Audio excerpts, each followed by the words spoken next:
Student, पिछली class में हम क्रॉप्स के बारे में अध्ययन कर रहे थे और आज जो अपनी जो नेक्स्ट क्रॉप है वो लेंगे हम राइस। और इसके बारे में आज हम संपूर्ण रूप से अध्ययन करेंगे कि जेट में, आईसीआर, बीएचयू, कृषि पर्यवेक्षक, एओडब्ल्यू में किस प्रकार के क्वेश्चन पूछे जाते हैं। और इसके बारे में चलो हम स्टार्ट करते हैं धान कि धान के लिए किस प्रकार की जलवायु होनी चाहिए, वहाँ मृदा कैसी होनी चाहिए और किस प्रकार इसकी हम नर्सरी तैयार करते हैं और बुआई के लिए R/P कितना रखते हैं, सिंचाई कितनी अवस्था में करते हैं, कितनी इसकी जलमांग होती है, उसके अनुसार हम सिंचाई देते हैं, खाद उर्वरक कौन से क्षेत्र में डाले जाते हैं और किस प्रकार हम कटाई करते हैं और इनके प्रमुख जो रोग हैं उनका हम नियंत्रण किस प्रकार करते हैं। इन सब के बारे में आज हम संपूर्ण रूप से चर्चा करते हैं। स्टार्ट करते हैं धान। धान है, इसका बोटनिकल नेम होता है ओराइजा सेटाइवा। क्या होता है? ओराइजा सेटाइवा होता है। फैमिली होती है इसकी ग्रेमिनी या पोएसी। कौन सी होती है? ग्रेमिनी या पोएसी होती है। उद्गम, अधिकांश जो विद्वान लोग थे या वैज्ञानिक लोग थे वो धान का जो उद्गम स्थान मानते हैं वो इंडो बर्मा को मानते हैं। किसको मानते हैं? इंडो बर्मा को मानते हैं। दक्षिणी पूर्वी एशिया को इसका उद्गम स्थान माना जाता है। इसके बाद अगर बात करें हम कि धान होता है उसमें 2n बराबर कितने होते हैं? 24 होते हैं। कितने होते हैं? 24 होते हैं। धान कैसी फसल है? धान स्वपरागित। कैसी फसल है? धान स्वपरागित फसल होती है धान। और धान कैसा पादप है? C3 पादप है। कैसा पादप है? C3 पादप है। धान के पौधे की जलमांग होती है, अगर बात करें किसकी हम जलमांग की बात करूं मैं, तो धान के पौधे की जो जलमांग होती है वो होती है 900 से कितना होता है? 2500 मिमी। कितना होता है? 900 से 2500 मिमी। मतलब प्रतिदिन के हिसाब से इसकी जलमांग क्या होती है? अधिक होती है। कहते हैं कि 1 केजी धान उत्पादन के लिए लगभग कितना? 5000 लीटर क्या होती है? पानी की आवश्यकता होती है 1 केजी धान उत्पादन के लिए। इसके बाद में अगर हम बात करें कि इसका जो क्षेत्र वितरण है वो किस प्रकार का है कि जितना भी अगर हम धान का उपयोग करते हैं आज, मतलब अपने विश्व की जो संपूर्ण जनसंख्या है उसका 60% उपभोग किससे होता है? केवल धान से होता है। किससे होता है? धान से होता है। तो विश्व में धान के क्षेत्रफल में जो भारत का स्थान है वो कौन सा है? भारत का स्थान प्रथम स्थान है। कौन सा स्थान है? भारत का प्रथम स्थान है। इसमें विश्व में धान के क्षेत्रफल में। अगर बात करूं मैं किसकी? उत्पादन की बात करता हूं तो उत्पादन में भारत का कौन सा स्थान है? दूसरा स्थान है। मतलब विश्व में धान के उत्पादन में भारत का कौन सा स्थान है? दूसरा स्थान है। जो पहला स्थान आता है किसमें उत्पादन में, किसका आता है? चीन का। किसका आता है? चीन का। क्योंकि चीन में क्या होता है? हाइब्रिड धान का सबसे अधिक क्या होता है? उत्पादन होता है। कहां पर? चीन में। इसके बाद में अगर बात करता हूं मैं कि भारत में अगर बात करूं तो भारत में धान का जो सबसे अधिक जो क्षेत्रफल है वो तो है कहां पर? पश्चिम बंगाल में। कहां पर है? पश्चिम बंगाल में। और वहां पर उत्पादन क्या होता है? सबसे ज्यादा होता है, चाहे उत्पादन हो चाहे वो क्षेत्रफल हो। कहां पर? पश्चिम बंगाल में। अगर प्रति हेक्टर अगर बात पूछे आपको कि प्रति हेक्टर धान का सबसे अधिक जो उत्पादन होता है वो कहां पर होता है? पंजाब राज्य में। कहां होता है? पंजाब राज्य में क्या होता है? प्रति हेक्टर मतलब 4 बीघा पक्की से सबसे ज्यादा जो इनकम प्राप्त होती है या उत्पादन प्राप्त होता है वो कहां से होता है? हमें पंजाब से प्राप्त होता है। अगर बात करें इसकी हम, अगर राजस्थान की बात करें हम कि राजस्थान में धान का सबसे अधिक जो क्षेत्रफल है वो तो है कहां पर? बांसवाड़ा में। कहां पर है? बांसवाड़ा। जो राजस्थान का जिला है कौन सा? बांसवाड़ा, जिसे 100 द्वीपों का शहर भी कहते हैं। क्या कहते हैं? हम 100 द्वीपों का शहर भी कहते हैं, जहां धान का क्या होता है? सबसे अधिक क्षेत्रफल है। जबकि उत्पादन में आता है हनुमानगढ़ जिला है। वहां पर से क्या होता है, उत्पादन सबसे ज्यादा होता है कहां पर, अपने राजस्थान में। तो ये तो हो गया इसका क्षेत्रीय वितरण। अगर बात करें हम कि धान में खाद्यान्नों की बात करूं मैं, तो खाद्यान्न में सबसे जो कम प्रोटीन है, जो खाद्यान्न होते हैं उनमें सबसे जो कम प्रोटीन की जो मात्रा होती है वो किसमें होती है, अपने धान में होती है। सबसे कम प्रोटीन कितना होता है, जैसे बात करूं मैं सफेद धान की बात करूं मैं, तो सफेद धान में प्रोटीन होता है कितना परसेंट, 6 से 7%। अगर आपको प्रश्न जेट में एग्जाम में कई बार प्रश्न पूछता है कि खाद्यान्न में सबसे कम प्रोटीन की मात्रा होती है धान में कितना परसेंट, सफेद धान होता है 6 से 7, और एक होता है भूरा धान। कौन सा होता है, भूरा। जो भूरा धान है, इस धान में जो प्रोटीन की जो मात्रा होती है वो कितनी होती है, 6 से 8% पाई जाती है। कितनी होती है, 6 से 8%। और उस धान में जो प्रोटीन होती है उसे कहते हैं ओराजेनिन।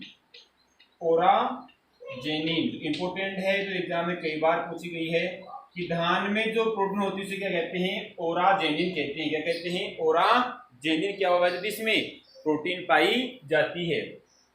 तो खाद्यान्न में क्या होती है, सबसे कम क्या होता है, इसमें प्रोटीन की मात्रा पाई जाती है कितनी, सफेद में कितनी होती है, 6 से 7%। एक धान कौन सा होता है, भूरा धान, इसमें होती है 6 से 8% क्या होती है, प्रोटीन की मात्रा पाई जाती है। तो प्रोटीन कौन सी होती है, ओराजेनिन। कौन सी होती है प्रोटीन, ओराजेनिन। क्या होती है, इसमें प्रोटीन की मात्रा इसमें पाई जाती है। इसके बाद में अगर हम अध्ययन करते हैं आगे,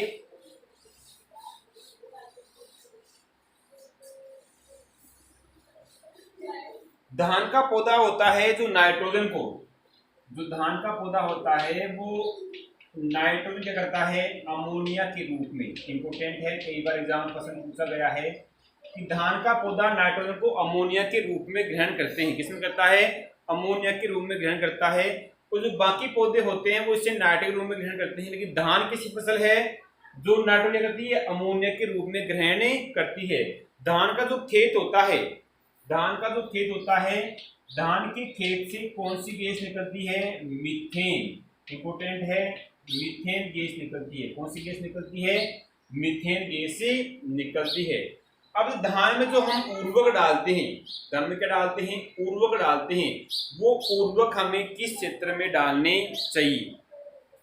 तो धान में बात करूं मैं कि धान में जो हम उर्वरक देते हैं, जो खाद उर्वरक देते हैं, वो किस क्षेत्र में डाले जाते हैं। इंपोर्टेंट प्रश्न है, कई बार एग्जाम में पूछा भी गया है कि धान में जो उर्वरक डालते हैं वो किस क्षेत्र में डाले जाने चाहिए।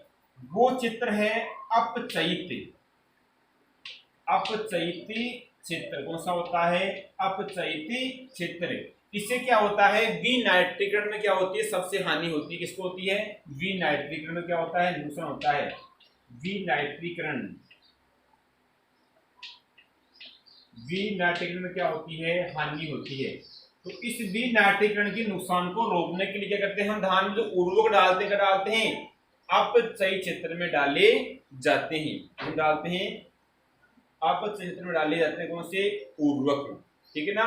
इसके बाद में अब धान का पौधा होता है वो अर्ध जलमग्न होता है। कैसा होता है, अर्ध जलमग्न होता है। तो ये ऑक्सीजन किस प्रकार प्राप्त करता है, इंपोर्टेंट क्वेश्चन है कि धान का पौधा कैसा है, अर्ध जलमग्न है, मतलब जल में डूबा हुआ रहता है। तो ये O2 कहां से प्राप्त करेगा, तो इसके O2 प्राप्त करता है क्योंकि इसकी पत्तियों में है जो अरेनकाइमेट्स। कौन से होते हैं, अरेनकाइमेट्स। अरेनकाइमेट्स क्या होते हैं, उत्तक होते हैं। इनसे क्या करता है, धान वहां से O2 प्राप्ति कर लेता है। अगर प्रश्न पूछे कि धान का पौधा अर्ध जलमग्न होते हुए भी किस प्रकार से वो O2 प्राप्ति करता है, तो आपका जवाब होगा कि धान का पौधा अर्ध जलमग्न होता है और इसकी पत्तियों में पाए जाने वाले अरेनकाइमेट्स उत्तक होते हैं, इनके माध्यम से करता है ये O2 प्राप्ति करता है। एक क्वेश्चन आता है, क्रिया आती है इसमें ब्राउन मैन्योरिंग। बात करते हैं ब्राउन मैन्योरिंग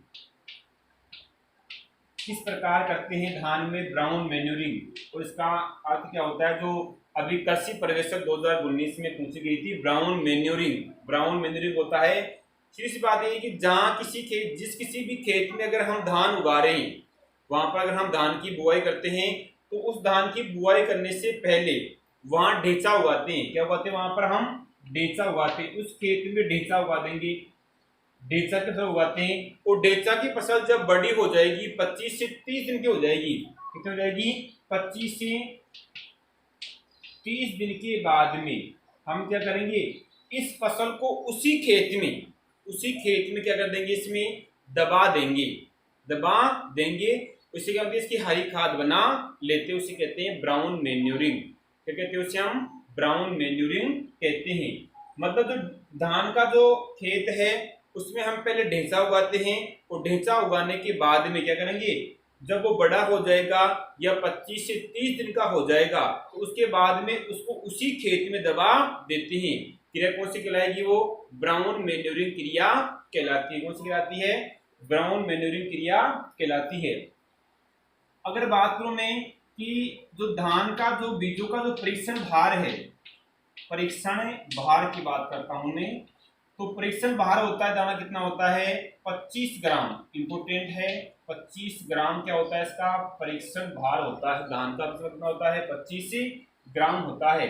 अगर बात करूं किसकी में? बासमती धान की बात करूं तो बासमती धान का जो परीक्षण भार होता है कितना होता है? 21 ग्राम। कितना होता है? 21 ग्राम होता है।